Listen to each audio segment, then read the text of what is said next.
నిన్న evening Chhaava movie అయితే చూడడం జరిగింది భయ్య. మూవీ గురించి చెప్పాలంటే తెలుగులో గొప్ప గొప్ప పదాలు వెతకాల్సిందే. మనకంత నాలెడ్జ్ లేదు కాబట్టి మన లాంగ్వేజ్లో చెప్పాలంటే మూవీ మాత్రం ఇచ్చి పడేసింది భయ్య. స్టార్టింగ్ నుండి ఎండింగ్ వరకు ఆ మూవీ వైబ్లోకి మనల్ని అమాంతం తీసుకెళ్తుంది. ప్రతి 10 నిమిషాలకు ఒకసారి మూవీ జర్రునా లేస్తుంది భయ్య. అసలు చావా అంటే ఏంటో నాకైతే మీనింగ్ తెలియదు.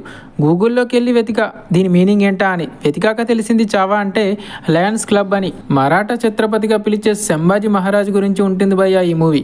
ఈ పాత్రలో విక్కీ కౌశల్ ప్రాణం పెట్టేశాడు. రియల్లీ బాలీవుడ్ హీరో అనే ఈగో పక్కన పెడితే ఇందులో తను చేసిన యాక్టింగ్ చూసి పిచ్చొన్నైపోయావయ్యా. ఆ రేంజ్లో పర్ఫార్మెన్స్ ఇచ్చాడు. ఇక ఇందులో హీరోయిన్ రష్మిక మహారాణి యేసుబాయి పాత్రలో ఒదిగిపోయింది.